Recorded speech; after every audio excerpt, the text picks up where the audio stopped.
नमस्कार साथियों, आप सभी का बहुत बहुत स्वागत है आपके अपने YouTube channel teach with Niketa में। आज जो हम बात करने वाले हैं वो सी टेट ये बारे में बात करने वाले हैं। अगर सी टेट के पेपर की बात की जाए तो सी टेट का पेपर कैसा था, हार्ड तो नहीं बोल सकते उसको, लेकिन हाँ लेंथी बहुत था, टाइमिंग लेने वाला पेपर था आपका। तो उसी से रिलेटेड आज मैं आपके आंसर की लेके आई हूँ।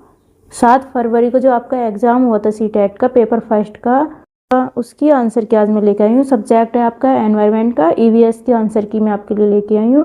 तो आप अपने क्वेश्चन आंसर जो है मैच कर लीजिएगा, कितने सही हैं कितने गलत हैं। ईवीएस के पेपर की बात करूँ तो ईवीएस का पेपर बहुत इजी था और एक दो क्वेश्चन ही ऐसा था जो मैंने नहीं कराया होगा। बाकी आपके जितने भी मैंने प्रैक्टिस सेट ईवीएस के आपको कराए हैं सी टेट के, या फिर मैराथन ले लो, आपको थ्योरी क्लास मैंने कराई थी, ऑनलाइन नोट्स के इंपॉर्टेंट टॉपिक थे जिसमें, और पेडागोजी की भी जो मैराथन गई, सब उसी में से आपका पेपर ये आया है। जिसने अगर वो वीडियो देखी होंगी तो एग्ज़ाम अच्छा हुआ होगा उनका।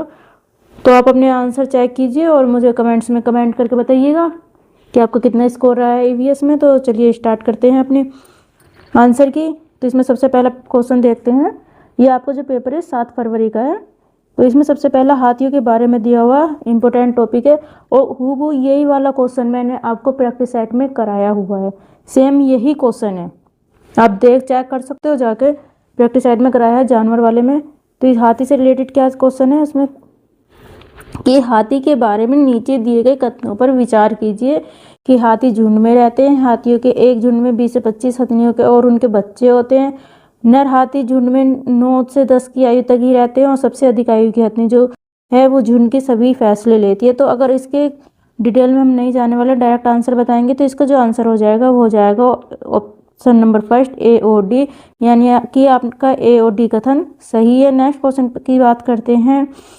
अलबरूनी, इससे रिलेटेड तो मैंने छोटी सी एक वीडियो खुद ही बनाई थी, तो वही है, ये क्वेश्चन भी कराया हुआ आया है। प्राय 1000 वर्ष पूर्व अलबरूनी उज्बेकिस्तान से आए एक यात्री ने भारत के बारे में अपना वृत्तांत लिखा था। तो निम्नलिखित में से कौन सा वृत्तांत अलबरूनी की किताब में लिपिबद्ध है? भारत के लोग तालाब बनाने में बहुत माहिर थे। ठेला खींचने के लिए भारत में घोड़ों का इस्तेमाल होता था।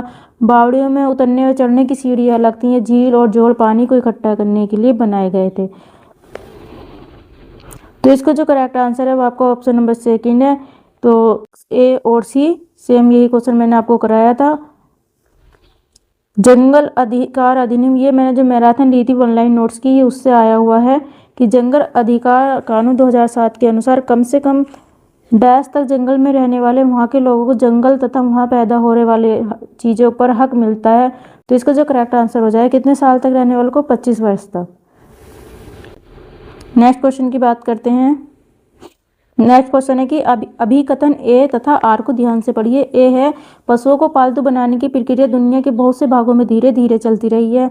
आर है सबसे पहले पालतू बनाए गए जानवरों भेड़ एवं बकरी आते थे। तो अगर इसके राइट आंसर की बात करते हैं तो इसका राइट आंसर हो जाएगा आपका ऑप्शन नंबर 4, यानी कि दोनों ए आर सही हैं, लेकिन आर जो है वो ए की व्याख्या नहीं करता है। नेक्स्ट क्वेश्चन है हड़प्पा के द्वारा निम्नलिखित में से कौन सा एक जानवर पाला नहीं जाता था? तो इसका करेक्ट आंसर हो जाएगा घोड़ा।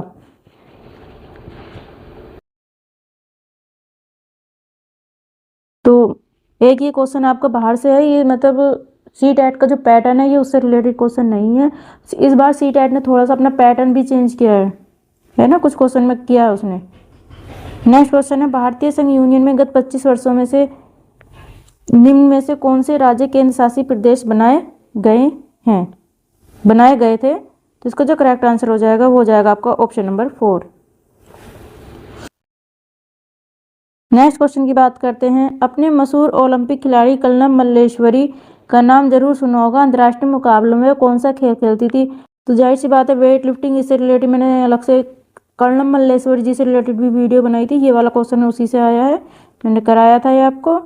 मधुबनी पेंटिंग, ये मैंने क्वेश्चन करा रखा है। मधुबनी पेंटिंग तथा उसके उत्पत्ति क्षेत्र से संबंधित निम्नलिखित कथनों में से कौन सा कथन सही है?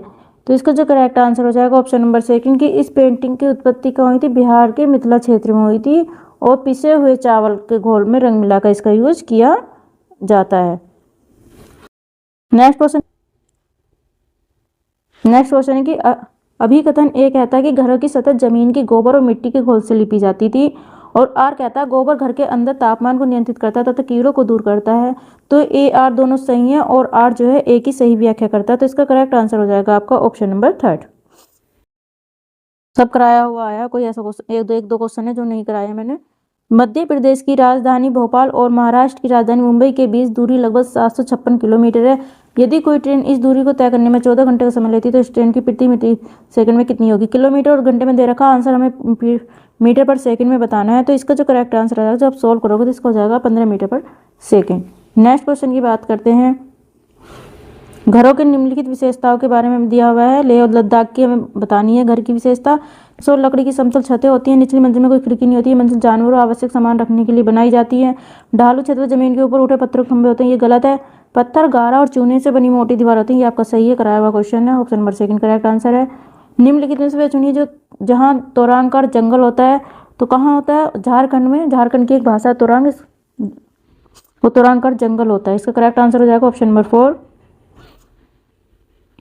निपेंथिस कैसा है, निपेंथिस के बारे में आपको बताना है। तो इस पौधे की में जो पत्तियों की आकृति होती है घड़े जैसी होती है। इस पौधे में एक विशेष गंध निकलती है जो कीटों को आकर्षित करती है, सही। ये लद्दाख और रूस नहीं, ये लद्दाख में नहीं पाया जाता है। ये पौधे कीड़े मकोड़ों चूहों को फंसा खा जाता है और जैसे ही जीव इस पौधे के मुंह पर जाते हैं उसमें फंस जाते हैं और बाहर निकल नहीं पाते। तो इसका जो करेक्ट आंसर हो जाएगा वो हो जाएगा आपका option number 4, sorry option number second. A, B और डी इसका सही है। नेक्स्ट क्वेश्चन की बात करते हैं। कश्मीर में श्रीनगर के घरों में निम्नलिखित में से कौन सा कथन सही नहीं है। 74 आपका क्वेश्चन है।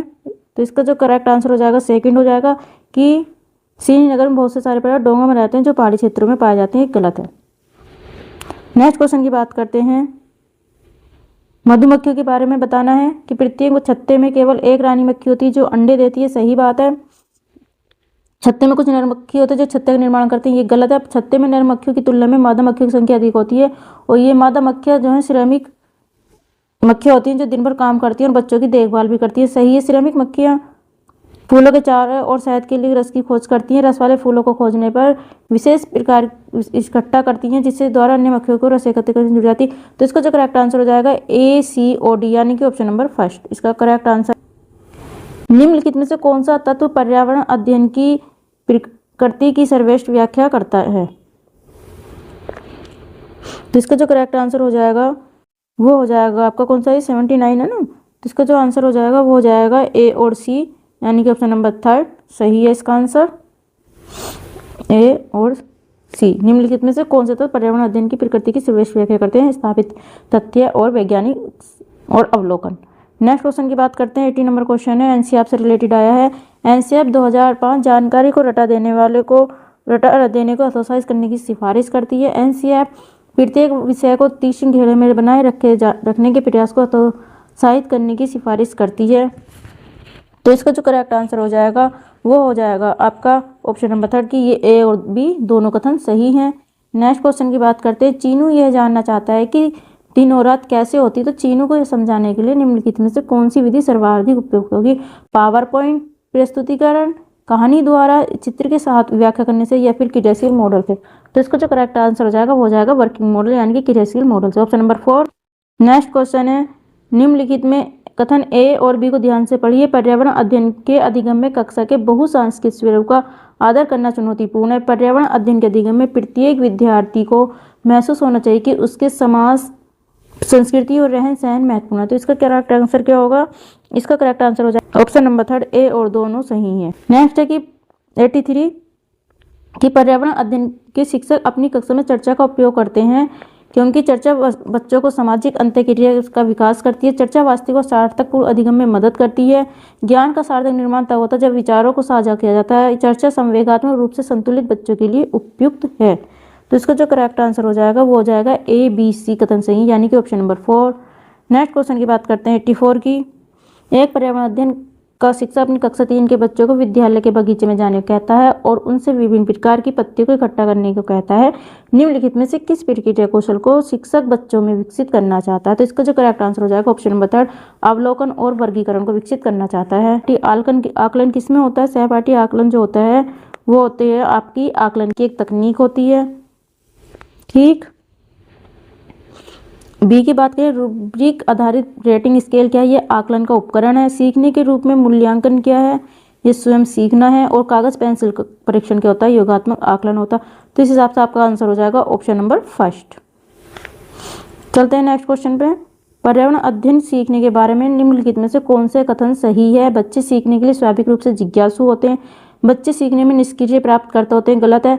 बच्चों को सीखने के लिए शिक्षक की आवश्यकता होती है, ये भी गलत है। बच्चे सहयोगी समूह में बेहतर सीखते हैं, सही है। मतलब बच्चों को शिक्षक की आवश्यकता हो तो की होती है, कोई जरूरी नहीं है। बच्चा जो ग्रुप में या सोशलाइजेशन से भी अच्छा सीखता है। इसका करेक्ट आंसर हो जाएगा ऑप्शन नंबर फर्स्ट, यानी कि ए और डी। निम्नलिखित में से कौन सा घटक पर्यावरण अध्ययन के अर्थ की सर्वश्रेष्ठ व्याख्या करता है? तथ्यों का संग्रह, अवलोकन, प्रश्न पूछना या फिर प्रयोग? कौन सा करता है इसमें? इसका जो करेक्ट आंसर हो जाएगा वो जाएगा आपका ऑप्शन नंबर सेकंड, बी, सी और डी। एक पर्यावरण अध्ययन शिक्षक के लिए निम्नलिखित में से किसका ज्ञान होना सर्वाधिक महत्वपूर्ण? टीचर्स को किस चीज़ के अलावा सबसे अधिक नॉलेज होनी चाहिए? पर्यावरण अध्ययन को कैसे पढ़ाएं? पर्यावरण अध्ययन की अवधारणा और पाठ्यचर्या की? पर्यावरण अध्ययन के तथ्य, सिद्धांत एवं नियम की? या बच्चे पर्यावरण अध्ययन कैसे सीखते हैं? तो इसका जो करेक्ट आंसर हो जाएगा वो जाएगा ऑप्शन नंबर 4, यानी कि बच्चे पर्यावरण अध्ययन कैसे सीखते हैं, इस चीज़ की टीचर को जानकारी होनी चाहिए। नेक्स्ट है, हर्लिन ने अपने शिक्षक से पूछा, गुलाब में कांटे क्यों होते हैं? एक पर्यावरण अध्ययन शिक्षक का शिक्षण शास्त्र इस जिज्ञासा के प्रति क्या होना चाहिए? उसे खोजने के लिए कहें कि और किन कांटों पौधों में कांटे होते हैं। उसे जानवर जो कांटे लगे हैं और बगैर कांटे लगे पौधों को चबाते हैं उनका परीक्षण करने का। उसे बताएं कि गुलाब में कांटे उसे जानवरों से बचाने के लिए होते हैं। उसे बताएं कि सभी गुलाबों में कांटे नहीं होते हैं। तो इसका जो करेक्ट आंसर हो जाएगा वो जाएगा ऑप्शन नंबर सेकंड, कि जानवर जो कांटे लगे और बगैर कांटे लगे पौधों को चबाते हैं उनका परीक्षण करने को कहें। तो नेक्स्ट क्वेश्चन है, लास्ट आपका है, कक्षा 4 की ईसा ने शिक्षक से पूछा, गाय अंडे क्यों नहीं देती? अगर आप ईसा के शिक्षक है तो आपकी सर्वाधिक उपयुक्त प्रतिक्रिया क्या होगी? उससे स्वयं इसके कारण का पता लगाने के कहेंगे। इस कक्षा के अन्य विद्यार्थियों से ईसा के प्रश्न का उत्तर पूछेंगे। आप यह उत्तर देंगे कि एक गाय स्तनधारी है जो बच्चों को जन्म देती है। उससे कहेंगे जिन जानवरों के कान दिखाई देते हैं और जिनके कान नहीं दिखा देते उनका संबंध उनसे जोड़ें जो जानवर अंडे देते हैं और बच्चों को जन्म देते हैं। तो इसका करेक्ट आंसर क्या होगा? इसका करेक्ट आंसर होगा आपका ऑप्शन नंबर 4। तो फ्रेंड्स, आप अपने स्कोर बताना कि आपका स्कोर क्या है, ईवीएस में कितने क्वेश्चन आपके सही है, कितने गलत हैं, और आपका सीटेट का एग्जाम कैसे गया। कमेंट बॉक्स में प्लीज़ अपना स्कोर मुझे जरूर बताएं। मिलते हैं नेक्स्ट सब्जेक्ट के आंसर के साथ, तब तक के लिए bye bye and thank you so much.